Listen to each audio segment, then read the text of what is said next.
पाकिस्तान के 80 लाख घरानों का रोजगार डेयरी फार्मिंग से मुंसलिक है।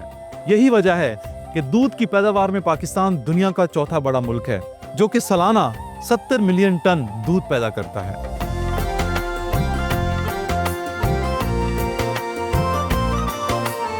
खुराक अच्छी होगी, जानवर की सेहत अच्छी होगी। जानवर की सेहत अच्छी होगी तो वो अब दोबारा बच्चा देने की जल्द सलाहियत हासिल करेगा। दूसरी बात यह है कि वो प्रोडक्शन अच्छी देगा।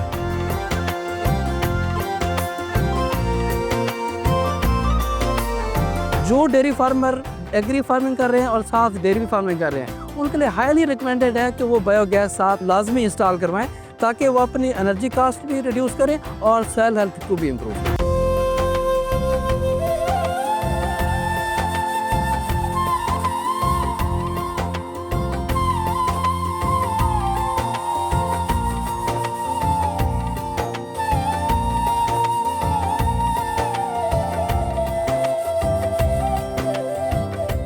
अस्सलाम वालेकुम नाज़रीन, मैं हूं फ़खर ज़मान और आप देख रहे हैं प्रोग्राम किसान का पाकिस्तान। पाकिस्तान की ज़रूरी तरक्की और खुशहाली के लिए डिस्कवर पाकिस्तान का मिशन जारी है। नाज़रीन, आज का प्रोग्राम इंतहाई दिलचस्प और अहम होने वाला है। आज के प्रोग्राम में हम आपको मवेशी पालने और डेयरी फार्मिंग के हवाले से मुकम्मल आगाही देंगे। पाकिस्तान मवेशी पालने वाले बड़े ममालिक में शुमार होता है, क्योंकि पाकिस्तान के 80 लाख घरानों का रोजगार डेयरी फार्मिंग से मुंसलिक है और पंजाब डेयरी फार्मिंग में सर फहरस्त आता है। यही वजह है कि दूध की पैदावार में पाकिस्तान दुनिया का चौथा बड़ा मुल्क है, जो कि सालाना 70 मिलियन टन दूध पैदा करता है। 225 की सरकारी रिपोर्ट के मुताबिक पाकिस्तान में लाइव स्टॉक की आबादी 251.3 मिलियन है, जिसमें सिर्फ मवेशियों की तादाद 60 मिलियन के करीब है। आज के प्रोग्राम में हम आपको बताएंगे कि कैटल फार्मिंग और डेयरी फार्मिंग से किस तरह से हमारा किसान लाखों रुपए का ज़र मुबादला कमा सकता है। आज हम मौजूद हैं खानेवाल के सफारी डेयरी फार्म पे, जो कि पाकिस्तान का मॉडर्न और मॉडल डेयरी फार्म है। फार्म के ऑनर से बात करेंगे और कुछ टेक्निकल माहिरीन को भी अपने प्रोग्राम में शामिल करेंगे। आप हमारे साथ रहिए, क्योंकि आपकी फलाह हमारी अवलीन तरजीह है।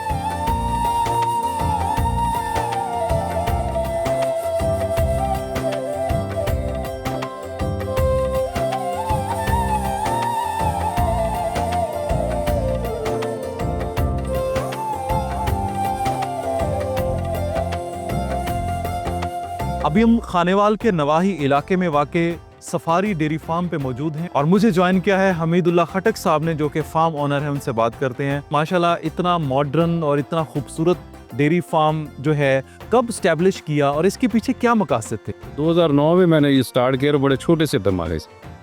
तो उस वक्त मैंने सिर्फ कुछ 7 जानवर खरीदे, फिर with the passage of time मैं थोड़ा बढ़ाता गया, ठीक है। लेकिन मैंने बहुत ज़्यादा जानवर नहीं खरीदे। कुछ फिर मैंने इम्पोर्टेड एनिमल्स लिए 2014 में। इस दरमियान में मैं काफ़ी सारी नस्लें तैयार करता रहा। मैंने यहाँ पे ब्राज़ीलियन गिर और एक फ्रेंच ब्रीड माउंट मिलियार्ड और कुछ ब्राउन स्विस टाइप, ये नस्लें मैंने तैयार की यहाँ पे। कितना मुश्किल या कितना आसान काम लगा आपको डेयरी फार्मिंग का और किस तरह के चैलेंजेस फेस करना पड़े? सर, मुश्किल तो ये खैर है, क्योंकि ये 24/7 जॉब है, ठीक है। 365 दिन आपने अलर्ट ही रहना। बिल्कुल ऐसा। एक तो सबसे बड़ा मसला ये है कि चूँकि जिंदा चीज़ है, कोई ऐसी चीज़ नहीं कि गोडाउन है आपने बंद किया शाम को घर चले गए। ये तो हर वक्त की ड्यूटी है, ईद भी और आना जाना पड़ता है हर वक्त ही। बाकी मुश्किलात जो कुछ हैं, वो कुछ इनपुट्स महंगी हैं। हर कंज्यूमर को दूध तो सस्ता मिलना चाहिए, लेकिन उसके साथ इनपुट्स भी सस्ती होनी चाहिए। अभी ये एक चैलेंज है हमारे लिए, लेकिन अल्हम्दुलिल्लाह कर रहे हैं। 17 साल से यही कर रहे हैं, तो अल्लाह खैर फरमाएगा, आगे भी चलता ही रहेगा ऐसे ही माशाल्लाह। हाँ साहब, जैसे कि आप जानते हैं कि पाकिस्तान जो है वो दुनिया में चौथा बड़ा मुल्क है जो कि दूध पैदा करता है। तकरीबन 80 लाख घराने पाकिस्तान के वो डेयरी फार्मिंग से मुंसलिक हैं। मैं ये जानना चाहता हूँ कि आपका हिस्सा कितना है इसमें? आप सालाना कितना दूध पैदा कर रहे हैं? मैं तकरीबन सर कोई 5 से 5 लाख प्लस लीटर में जो है ना जी, सालाना जो दूध मैं नेस्ले को देता हूँ। बाकी जो हम दूध इनके बच्चों को पिलाते हैं वो उसके अलावा है, ठीक है। तो तकरीबन 5 लाख लीटर प्लस जो है ना दूध, वो मेरा सालाना अभी तक ऐड हो रहा है। बेहतरीन। कितने नंबर ऑफ एनिमल्स आपके पास हैं और सबसे ज़्यादा दूध देने वाली जो गाय आपके पास है वो कौन सी है? इस वक्त तो सर कोई 200 प्लस हैं जी, ठीक है। 2 गायें थी मेरे पास जो 52.5 लीटर तक डेली 24 घंटे में गई। अच्छा। बाकी 35-40 ये आम हमारे पास ये मेरे नहीं मतलब तकरीबन कमर्शियल फार्मर्स के पास ऐसी गायें होती हैं जो 30 से 45 लीटर दूध देते हैं। सर मैं देख रहा हूँ माशाल्लाह शॉवर सिस्टम भी है और यहाँ पे आपने बाकायदा फैंस भी लगा रखे हैं, मतलब कि एनिमल्स की हेल्थ का यहाँ पे खासा नहीं ख्याल सर, रखा जा रहा है। इसकी कंफर्ट का ख्याल सबसे जी। पहले, अगर ये कंफर्टेबल होगा, इसकी प्रोडक्शन ठीक होगी ठीक है। और इसकी हेल्थ ठीक होगी, तो सबसे पहले एनिमल को ना कंफर्ट जोन में जाना चाहिए। तो ये कंफर्टेबल रखने के लिए ये सारा कुछ किया गया। ये इनका टेम्परेचर शेड का डाउन रहे जी, और ये शावर्स इसीलिए चलते हैं और पंखे भी इसीलिए चलते हैं जी। सर डेयरी फार्मिंग स्टार्ट करने के लिए मिनिमम कितनी लैंड की ज़रूरत होती है और कितने जानवरों से आप ये काम स्टार्ट सर, कर सकते हैं, और ख़ास तौर पे सरमाया बताइए कि कम से कम कितने सरमाए से हम डेयरी सर फार्मिंग जब में आ हमने सकते हैं? शुरू किया था उस वक्त तो इतने ज़्यादा सरमाए की ज़रूरत नहीं महसूस हुई ठीक थी। है।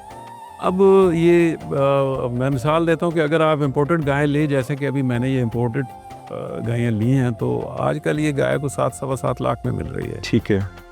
अब कुछ 100 जानवरों का अगर शेड बनाएगा तो 7 करोड़ तो उसको ये चाहिए। ये जिस शेड में हम खड़े हैं ये तकरीबन आजकल 2 से 2.5 करोड़ में तैयार हो रहा है। तो मेरा ख्याल है कि ये जगह और बाकी ये कोई 12-15 करोड़ की गेम है सारी भी, एक 100 जानवर के शेड की। अब जानवरों की कुछ खुराक के हवाले से बात करते हैं। मुझे थोड़ा सा इनकी रूटीन के बारे में बताइए कि आप इनको सुबह दोपहर शाम की बात सर, करें तो क्या खिलाते हैं, किस तरह इनका ख्याल रखते हैं? जी सर, इस तरह है कि जानवर की सेहत के लिए या उसकी प्रोडक्शन के लिए या उसके दोबारा बच्चा जनने के लिए जो ज़रूरी चीज़ है वो खुराक है जी। ठीक है, खुराक अच्छी होगी, जानवर की सेहत अच्छी होगी। जानवर की सेहत अच्छी होगी तो वो अब दोबारा बच्चा देने की जल्द सलाहियत हासिल करेगा। दूसरी बात ये है कि वो प्रोडक्शन अच्छी देगा। तो खुराक में हम सर इनको साइलेज देते हैं। ठीक है। साइलेज के अलावा हम इनको मिनरल्स, टॉक्सिन बाइंडर्स, ताकि दूध के अंदर भी टॉक्सिन ना आए, चूँकि नेस्ले इस पे बड़ा ज़ोर देती है कि ये टॉक्सिन फ्री दूध लेना है। तो अल्हम्दुलिल्लाह अभी 2025 का रिज़ल्ट तो नहीं आया, लेकिन 2024 का पूरा साल जो था वो मेरा टॉक्सिन फ्री आया अल्हम्दुलिल्लाह। तो इन चीज़ों पे ये ज़ोर दिया जाता है कि इनकी सेहत ताकि अच्छी रहे। बहुत मोटा भी नहीं हम करते, ठीक है, क्योंकि जानवर जो बहुत मोटा हो जाता है वो या प्रोडक्शन डाउन करता है या रिप्रोडक्शन में वो फिर यानी अगला बच्चा वो देर से करता है। ओके। तो ये इनका बड़ा इसको नाप तोल के चलाना पड़ता है इनका। खान साहब, डेफिनेटली इतने बड़े फार्म को चलाने के लिए अखराजात भी उसी तरह के ही चाहिए होते हैं। तो आप कुछ मुझे अपनी फार्म मैनेजमेंट के हवाले से बताइए कि किस तरह से इन अखराजात को आप जो है वो पूरा करते हैं? सर कुछ अखराजात हमारे कंट्रोल में हो सकते हैं और कुछ नहीं जी। मसलन जैसे खुराक वाले अखराजात हैं तो वो हमारे कंट्रोल में नहीं है। ठीक है। वो मार्केट के साथ ही चलेगी, उनके प्राइसेस भी उसके साथ ही चलेंगी। जो चीज़ें हमारे कंट्रोल में हैं या हमने उनको मैनेज कर लिया है या कर सकते हैं, उसमें इसमें डेयरी में ना सबसे बड़ा खर्चा बिजली का होता है। ओके। बिजली के कंट्रोल के लिए मैंने यहाँ पे 90 किलोवाट का अपना सोलर सिस्टम लगाया हुआ है। ओके। उसके अलावा सर जो इनका गोबर है वो उसका हमारा बायोगैस प्लांट लगा हुआ है, तो वो गोबर से गैस तैयार करते हैं जी। वो गैस हमारे जैसे होम यूजेज है, किचन वगैरह में तो इस्तेमाल होती है। इसके अलावा हम उनके साथ जनरेटर चलाते हैं जिस वक्त बिजली की एब्सेंसी हो या रात को अगर चले, तो वो हाइब्रिड जनरेटर है हमारा जो at a time 30% diesel consume करता है और 70% उसमें बायोगैस इस्तेमाल हो रही है डायरेक्टली। तो वहाँ से तो ये मैनेजमेंटल ऐसे हैं कि कुछ चीज़ें हमने मैनेज कर ली हैं। मेरा ख्याल है कि एक बहुत बड़ा बिजली का बिल हमने सेव किया हुआ है। दूसरा इसके करने की एक वजह और भी है कि हमारे जो कंपनी जिन्हें हम दूध देते हैं तो उनका इस पर बहुत ज़्यादा वो होता है कि हम ना माहौलियात या माहौल के लिए इसका ख्याल करें। ठीक है। तो ये जो कार्बन गैस है या गैस एमिशंस के लिए काम करते हैं वो हमसे खैर करवाते भी हैं। उसके लिए हमने काफ़ी सारे दरख्त भी लगाए। अच्छा। ये इसमें ये जो कार्बन एमिशंस के लिए ये जो सोलर सिस्टम और बायोगैस है ये उसमें इसका मेन किरदार है जी। तो इस तरह करके जी हम इनको 2 तरीक़ों से मैनेज कर रहे हैं कि एक हम इन चीज़ों को यूटिलाइज़ करके दूसरे अल्फाज में वैल्यू एडिशन समझें। ठीक है। और दूसरा ये है कि हमारे अखराजात भी इस सिलसिले में कम हो गए। बेहतरीन।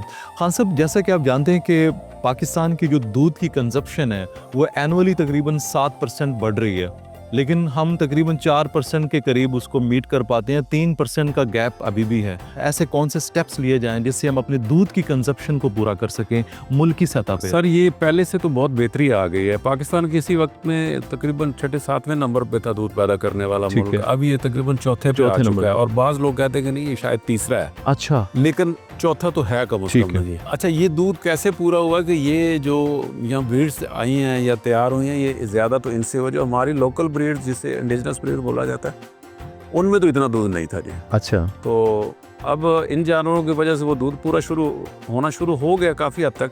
हमारे यहाँ अक्सर फार्मर्स ऐसे भी हैं जो कि इस तरह की इंपोर्टेड ब्रीड्स को अफोर्ड ही नहीं कर सकते। गवर्नमेंट ऐसी कौन सी पॉलिसीज बनाए कि हमारा जो एक आम किसान है वो भी इस तरह की इंपोर्टेड ब्रीड्स तक उसकी एक्सेस हो, इससे फ़ायदा उठा सके, ताकि हम अपनी मुल्क की जो खपत है दूध की उसको मैक्सिमम पूरा कर सकें? मैंने 2009 में ये फार्म शुरू की और 14 में मैंने इंपोर्टेड ब्रीड खरीदी थी। ओके, उसके दरमियान में जो मैं बार बार ये ब्रीडिंग करवा के मैंने तो अपनी नस्ल को प्योर कर लिया जी। तो एक तरीका तो ये है कि हम थोड़ा सा लंबा चक्कर काट के अपनी नस्ल प्योर कर लें जी। दूसरा तरीका ये है कि डायरेक्ट ले लें। अब जिसके पास पैसे हैं वो डायरेक्ट ले लें, जिसके पास पैसे नहीं हैं तो वो दूसरे तरीके से भी कर सकता है। वैसे ये हमारी जो लोकल क्रॉस में बड़ा शानदार इन्होंने इन जानवरों ने बड़ा शानदार परफॉर्म किया है।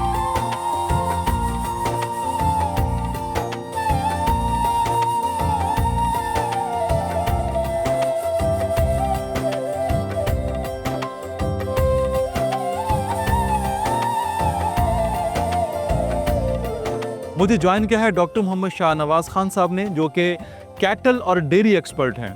उनसे जानने की कोशिश करते हैं कि किस तरह से जानवरों की बेहतर नशोनुमा की जा सकती है और किस तरह से मिल्क प्रोडक्शन को बढ़ाया जा सकता है। Sir, thank you so much किसान का पाकिस्तान ज्वाइन करने के लिए। Thank you so much. Thank you sir, जो डेयरी फार्मर्स हैं उनको किस तरह के पैरामीटर्स को अडॉप्ट करना पड़ेगा ताकि वो मल्टीनेशनल कंपनीज को अट्रैक्ट कर सकें अपनी फार्म मैनेजमेंट से? फ़खर साहब, पहले तो आपका और आपके चैनल का बहुत शुक्रिया जिन्होंने मुझे इस प्रोग्राम के लिए मदद किया। तो सबसे जो डेयरी फार्मिंग का है ये है कि उसके में 3 मेन जो पिलर्स हैं, वो 3 मेन पिलर्स होंगे तब भी एक आप प्रॉफिटेबल डेयरी फार्मिंग चला सकते हैं। सबसे जो पहला पिलर है वो अच्छी ब्रीड का होना है, अच्छी नस्ल का होना है। दूसरा है कि अच्छी खुराक का होना है और तीसरा है जो है अच्छे माहौल का होना है। अगर ये तीनों चीज़ें सिंक्रोनाइज होंगी, एक दूसरे के साथ सिंक होंगी, तो फिर ही जो फार्मर है वो अच्छी पैदावार हासिल कर सकता है, हर साल दूध अच्छा ले सकता है और अपने फार्म को अच्छे तरीके से रेप्लिकेट कर सकता है। और उसके लिए दूध की पैदावार भी ज़ाहिर बात है उससे वो ज़्यादा ले सकते हैं with less number of animal. Sir, कुछ लोगों का कहना है कि ब्रीड के मुकाबले में अगर फीड अच्छी हो तो उसकी मिल्किंग जो है वो बढ़ जाती है। आपकी क्या राय है इसमें कि ब्रीड कितनी इम्पोर्टेंट है, फीड कितनी इम्पोर्टेंट है, सबसे इम्पोर्टेंट क्या है? मैं तो इसमें ज़्यादा जो नंबर दूंगा वो मैं ब्रीड को दूंगा, ठीक है, क्योंकि एक चीज़ का पोटेंशियल होता है, पोटेंशियल के मुताबिक उसने परफॉर्म करना है। अगर 1 लीटर की कोई बाल्टी है तो आप उसमें 1 लीटर ही पानी समा सकते हैं, अगर उससे ज़्यादा करेंगे तो वो ओवरफ्लो हो जाएगा। जो हमारी लोकल ब्रीड्स हैं उनके ख़ास पोटेंशियल है, उन्होंने पोटेंशियल के मुताबिक दूध देना है। जिस तरह हमारे पास साहिवाल नस्ल की ब्रीड है या लोकल क्रॉसेज हैं, अगर हम उनकी डाटा की बेस पे देखते हैं तो वो 305 दिनों में 5000 से लेके 6000 लीटर तक दूध देती हैं। अच्छा, और जो हम बाहर से एनिमल इंपोर्ट करते हैं तो वो एक लैक्टेशन में 305 दिनों में वो 9000 से लेके 12000 लीटर तक दूध देते हैं, डबल दूध देते हैं। और वही खुराक के साथ जो कि हम साहिवाल को या हम लोकल ब्रीड को खिला रहे हैं। एक्चुअली बात ये कि ये उनमें पोटेंशियल इतना है कि वो अब फीड कन्वर्जन रेशो कि उसे फीड को खाते हुए ठीक है, वो अपने पोटेंशियल को बढ़ा के वो दूध देते हैं। ब्रीड्स कितनी इम्पोर्टेंट है और इसके हवाले से आप हमारे जो फार्मर्स हैं उनको क्या मशवरा देना चाहते हैं? Breed is the most important जो है पैरामीटर है वो किसी डेयरी फार्म को लॉन्ग टर्म के लिए रन करने के लिए और ज़्यादा प्रोडक्शन हासिल करने के लिए। अगर आप 2003 या 2004 की बात करते हैं तो हमारे पास देसी नस्ल की ब्रीड थी जिसमें साहिवाल सबसे सर फहरिस्त है। उससे हम 3 लीटर की एवरेज लेते थे और वो उस के हवाले से बहुत एक ज़बरदस्त उसकी प्रोडक्शन जानी जाती थी। लेकिन अभी जो है जो हमारे पास ऐसी एनिमल्स भी हैं जो कि 50 से 60 लीटर की एवरेज देते हैं पर डे की एवरेज देते हैं। और अगर उनकी 305 दिनों की हम एवरेज निकालते हैं तो वो तकरीबन 35 से 40 लीटर की निकलती है। तो ब्रीड बहुत ज़्यादा अहम किरदार अदा करते हैं किसी भी प्रॉफिटेबल डेयरी फार्मिंग के लिए। ठीक है। ब्रीड्स को किस तरह से अपग्रेड किया जाता है, किस तरह से इम्प्रूव किया जाता है, ये हमारे किसानों को बताएं। अच्छा, ये देखें कि जैसे कि ज़्यादातर जो शेयर है हमारे पाकिस्तान में वो हमारी लोकल ब्रीड्स का है, जिसमें साहिवाल है, धनी है, दाजल है या बाकी चुलिस्तानी नस्ल की गाय है। अब ये कि या तो हमारे पास दो ऑप्शन है, हम बाहर से एनिमल इंपोर्ट करें, या दूसरा ऑप्शन ये है कि हम वहाँ से जो सीमन है वो इंपोर्ट करवा के वो उन एनिमल्स पे रखवाएं, ताकि जो अगली नस्ल है वो बेहतर है। मतलब कि अब अगर आज की गाय जो साहिवाल नस्ल की है वो 10 लीटर दूध दे रही है, अगर हम उसका क्रॉस करवाएंगे फ्रीजर नस्ल के साथ, तो जो उसकी आने वाली नस्ल होगी वो 15 लीटर पे दूध देगी। फिर उसको अगर क्रॉस करवाएंगे वो 18 लीटर पे देगी। इस तरह ब्रीड इम्प्रूवमेंट के लिए आर्टिफिशियल इंसेमिनेशन या सेक्सीमन अगर करवाएंगे तो उसमें यह कि 90% से ज़्यादा चांसेस होते हैं कि उसमें बछड़ी पैदा होगी। ठीक है। और अब एक नई टेक्निक भी इंट्रोड्यूस होने जा रही है पाकिस्तान में, जो इन विट्रो फर्टिलाइजेशन है, कि हम बाहर से जो है एम्ब्रियो करके वो एक लो प्रोड्यूसर में वो रख सकते हैं और उससे उसकी पैदावार बढ़ा सकते हैं, ठीक है। उससे ब्रीड इंप्रूव कर सकते हैं। ठीक है। वैल्यू के अतबार से बताइएगा कि अगर हम मिल्क की बात करते हैं या इसके गोश्त की बात करते हैं या इसकी खाल की बात करते हैं, तो वैल्यू के अतबार से कितना डिफरेंस है इंपोर्टेड ब्रीड्स में और लोकल ब्रीड्स में? कोई ख़ास डिफरेंस नहीं है। अच्छा। ठीक है जी, जो हमारी बाहर से इंपोर्ट होके आता है एनिमल, अगर वो 3 हमारे पास या 4 लैक्टेशन देता है, जितने का एनिमल हमने लिया होता है तो उतने में वो बिक जाता है। ठीक है। और अगर यहाँ के अगर हम एनिमल की बात करते हैं तो उसकी डेप्रिसिएशन है, एप्रिसिएशन नहीं है। ठीक है जी। अगर हम 1.5 लाख का जानवर लेते हैं तो उसने लाख का बिकना है। अगर बाहर से हम 7 लाख का जानवर लेते हैं तो अगर हमने 4 लैक्टेशन दे के बाद में 7 लाख का ही सेल करना है। और उससे ये कि अगर हम सेक्सीमन के साथ उसको हम इंसेमिनेट करवाते हैं तो 5 से 6 हमें 7 बछड़ियाँ भी दे जाएगा। ठीक है। तो अगर हमने रेप्लिकेट करना है अपने शेड को, तो उसके लिए जो इंपोर्टेड एनिमल्स हैं और साथ अच्छी नस्ल का जो सीमन है, सेक्सीमन है या इनविट्रो फर्टिलाइजेशन है, एम्ब्रियो ट्रांसफर है, वो बहुत है। ठीक है। डॉक्टर साहब, हमारे यहाँ में जो इम्पोर्टेड ब्रीड्स आती हैं उनको किस तरह का माहौल चाहिए होता है? क्या हमारा इस वक्त जो माहौल है, ख़ास तौर पे पंजाब की बात करूँगा, तो पंजाब का जो इन्वायरमेंट है इसके लिए कितना एडजस्टेबल है, कितना कंफर्टेबल है, और इनको किस तरह का माहौल हम दे के बेहतरीन प्रोडक्शन ले सकते हैं? जिस तरह मैंने शुरू में बात की थी कि 3 पिलर्स हैं मेन डेयरी में, अच्छी ब्रीड, अच्छी फीड और अच्छा माहौल। ठीक है। जानवर तो हमने रखे हुए हैं, अगर इन्हीं जानवरों को हम, जैसे आप देख रहे हैं कि शावर लगे हुए हैं, पंखे लगे हुए हैं, इसके साथ हम इन्वायरमेंट को कंट्रोल कर रहे हैं। ठीक है। और पीछे आप देख रहे हैं कि वो सैंड बंकर जी लगे हुए हैं, वहाँ पे एनिमल जाके रेस्ट करता है। अगर हम डेली की रूटीन की बात करते हैं किसी भी एनिमल की, तो उसकी टाइम की सेग्रीगेशन करते हैं तो वो 24 घंटे में जानवर 14 घंटे रेस्ट करता है, बैठता है ओवरऑल उसकी रूटीन में। बाकी 10 घंटों में उसका खाना पीना है, उसका मिल्किंग टाइम है, उसका चलना फिरना है, सोशल इंटरेक्शन है, बाकी सारी चीज़ें आती हैं। अगर हम उसको अच्छा रेस्ट एरिया दे देते हैं, कच्चा और नरम और खुश्क, तो उससे उसकी दूध की प्रोडक्शन वो बढ़ जाती है। और दूसरे नंबर पे जो हम उसके जो टेम्परेचर को हम जो है वो फैंस के साथ और जो शावर्स के साथ है वो कंट्रोल करते हैं। अब ये कि जो अच्छे फार्मर ये सारी चीज़ें अडॉप्ट करते हैं, ये प्रोडक्शन फॉरेन कंट्रीज़ में देती हैं, तो वो प्रोडक्शन हम पाकिस्तान में ले रहे हैं, ये सारा माहौल देके। ठीक है। डॉक्टर साहब, हेल्थ इश्यूज़ के हवाले से बात करना चाहता हूँ कि हमारे जो कैटल्स हैं किस तरह की बीमारियाँ इनको जो है वो फेस करना पड़ सकती हैं और उनका फिर इलाज कैसे करते हैं? अच्छा, जो ये कैटल्स हैं इसमें कुछ बैक्टीरियल बीमारियां हैं और कुछ वायरल बीमारियां हैं। सबसे बेहतर तो ये कि वो कहते हैं कि इलाज एहतियात जो है वो इलाज से बेहतर है। तो उसके लिए वैक्सीनेशन शेड्यूल जो है अगर प्रॉपर फॉलो किया जाए तो उससे हम बीमारियों से बच सकते हैं। ठीक है। ठीक है। जिस तरह की इसमें ज़्यादातर जो बीमारियां हो सकती हैं, अगर बैक्टीरियल कह सकते हैं तो वो क्लोस्ट्रीडिया की बीमारी है। आपने चौड़े मार का नाम सुना होगा, आपने गलघोटू का नाम सुना होगा। इसी तरह जो वायरल बीमारियां हैं उसमें इसमें मुँहखुर की बीमारी है, इसमें 3 डे सिकनेस है जिसे विल का बुखार कहते हैं, और लंपी स्किन डिजीज़ है। इस तरह की बीमारी को इनका सामना करना पड़ सकता है। लेकिन अगर हम उसका प्रॉपर वैक्सीनेशन शेड्यूल फॉलो करें कि जो कि पूरा सालाना कैलेंडर बना होता है, तो वो उन बीमारियों से बचा जा सकता है। ज़बरदस्त। आइडियल डेयरी फार्मिंग के लिए सबसे इम्पॉर्टेंट चीज़ है कि उसके अखराजात को कंट्रोल किया जाए। तो ऐसे कौन से स्टेप्स हैं जिससे हम इसके खर्च को कंट्रोल करके बेहतरीन फार्म मैनेजमेंट के ज़रिए इसकी आइडियल फार्मिंग कर सकते हैं? अगर इसके हम टोटल इकोनॉमिक्स देखते हैं तो उसमें 70% जो पार्ट है वो फीड रोल प्ले कर रही होती है। अगर फीड हम अच्छी परचेज़ कर लेते हैं, प्रोक्योर कर लेते हैं या अपनी सेल्फ ग्रोन कर लेते हैं, जिसमें कि साइलेज है, ठीक है, जो सबसे ज़्यादा कॉस्ट कर रहा होता है, तो फिर उससे हम अपना खर्चा जो है वो कम कर सकते हैं। ठीक है। और उससे हमारी जो हम ज़्यादा प्रोडक्शन ले सकते हैं, मिल्क कंपोजिशन उससे बेहतर होती है और एनिमल की हेल्थ जो है वो बेहतर रहती है। और दूसरे नंबर पे है मैकेनाइजेशन का, मैं कहूँगा, क्योंकि जो हमारे एक छोटा फार्मर है वो उसके पास मैकेनाइजेशन की कमी है। उसके पास मिल्किंग मशीन नहीं है, उसके पास साइलेज नहीं है, उसके पास ब्रीड इम्प्रूवमेंट के लिए इंसेमिनेशन नहीं है, उसके पास जो है अगर बड़ा हर्ड है तो उसको फीड करने के लिए TMR वैगन नहीं है। ठीक है, तो अगर ये चीज़ें वो वहाँ पे मुहैया हो जाए तो वो उससे काफ़ी फ़ायदा हासिल कर सकता है। जिस तरह के इनके कोई चीज़ भी जो जानवरों से हासिल होती है वो ज़ाया नहीं जाती। ठीक है, इससे मैं आपको छोटी सी मिसाल देता हूँ। जो इनका गोबर है, अगर एक 600 किलो का जानवर है तो वो डेली में 25 kg जो है वो मैन्योर प्रोड्यूस करता है।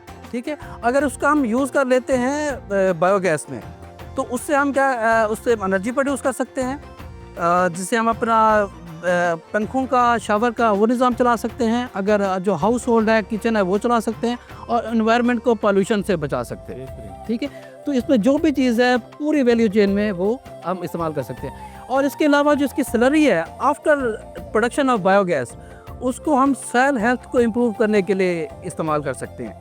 जिस तरह के ये ऑर्गेनिक मैटर जो है इम्प्रूव होता है, सॉइल का इम्प्रूव होता है। ठीक है, जो डेयरी फार्मर एग्री फार्मिंग कर रहे हैं और साथ डेयरी फार्मिंग कर रहे हैं, उनके लिए हाईली रिकमेंडेड है कि वो बायोगैस साथ लाजमी इंस्टॉल करवाएं, ताकि वो अपनी एनर्जी कास्ट भी रिड्यूस करें और सॉइल हेल्थ को भी इम्प्रूव करें। बेहतरीन डॉक्टर साहब, thank you so much sir, बहुत बहुत शुक्रिया आपका।